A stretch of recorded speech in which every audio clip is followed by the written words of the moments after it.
जो मुस्कुरा रहा है उसे दर्द ने पाला होगा, जो चल रहा है उसके पाँव में छाला होगा। बिना संघर्ष के इंसान चमक नहीं सकता, जो जलेगा उसी दिए में उजाला होगा। संघर्ष क्यों बचे संघर्ष से, संघर्ष ही तो जीवन की आत्मा है। जितना कठिन संघर्ष होगा उतनी ही शानदार जीत होगी। एक बार एक किसान भगवान से बहुत ही नाराज हो गया।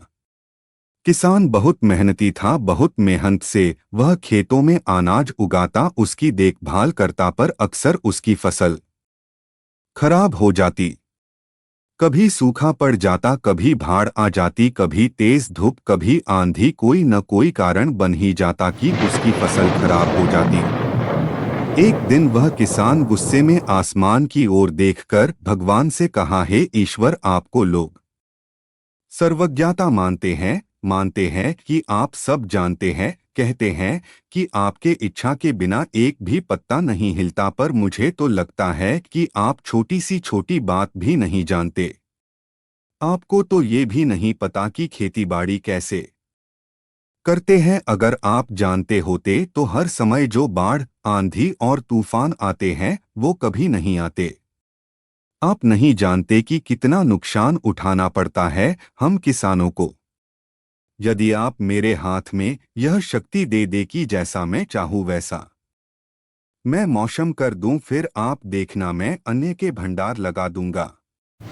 भगवान इस किसान के तीखे वाक्य सुनकर मुस्कुरा रहे थे और वह किसान के सामने प्रकट होकर बोले, मैं आज से तुझे यह शक्ति देता हूं कि तुम अपनी खेतों पर तुम्हारी जैसी इच्छा ही तुम वैसा मौसम कर दोगे। मैं बिल्कुल भी दखल नहीं दूंगा, तुम्हारी इच्छा से सब कुछ होगा। किसान बहुत खुश हो गया।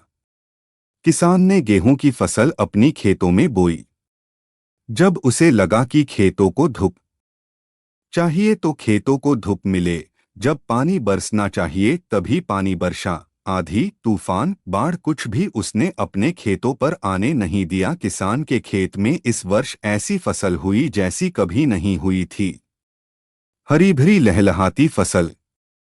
मन ही मन वह बहुत खुश हो गया और सोचने लगा, अब सबूत के साथ दिखाऊंगा भगवान को कि इसे कहते हैं शक्ति का सही उपयोग। मेरी सफलता देखकर उन्हें अपनी नियम जरूर बदलने पड़ेंगे। कुछ दिन गुजरे, फसल कटने को तैयार हो गए।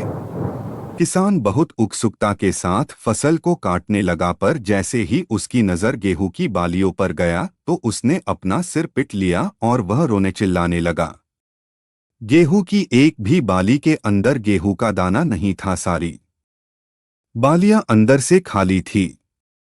किसान बहुत दुखी हो गया। उसने भगवान को रोते हुए फिर पुकारा, हे प्रभु, तुमने ये मेरे साथ क्या किया? क्या तुमने मुझे कोई सजा दी? भगवान बोले, पुत्र, ये तो होना ही था। तुमने पौधों को डोट संघर्ष करने का मौका ही कहा दिया ना, तो तुमने उन्हें आंधियों से जूझने दिया, ना तेज बारिश से सहने दिया और ना ही धूप में तपने दिया।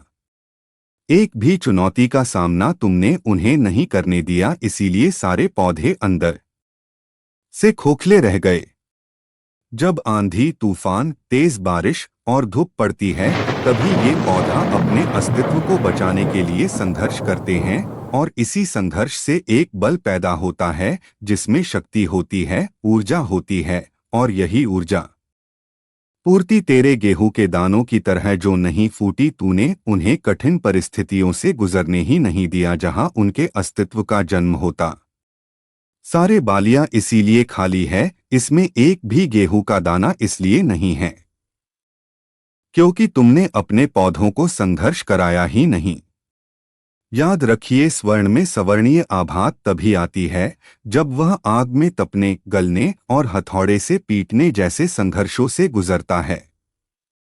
कोयले का टुकड़ा हीरा तभी बनता है जब वह उच्च दाब और उच्च ताप की मुश्किल परिस्थितियों से गुजरता है। इसी तरह यदि हमारी जिंदगी में कोई संघर्ष ही ना हो, कोई चुनौती ही ना हो, तो हम भी गेहूं की बालियों की तरह खोखले रह जाएंगे। कोई अस्तित्व नहीं होगा हमारा। विपरीत परिस्थितियां, चुनौतियां, समस्याएं हमें और अधिक निखारती है। यदि जीवन में कठिन परिस्थितियां और चुनौतियां आए तो घबराना मत, बल्कि सामना करना विश्वास करना कि आप और अधिक निखर जाओगे और अधिक मजबूत बन जाओगे। किसी ने कितना सही कहा है, जिंदगी जीना आसान नहीं होता, बिना संघर्ष कोई महान नहीं होता, जब तक ना पड़े हथौड़े की चोट तब तक पत्थर भी भगवान नहीं होता।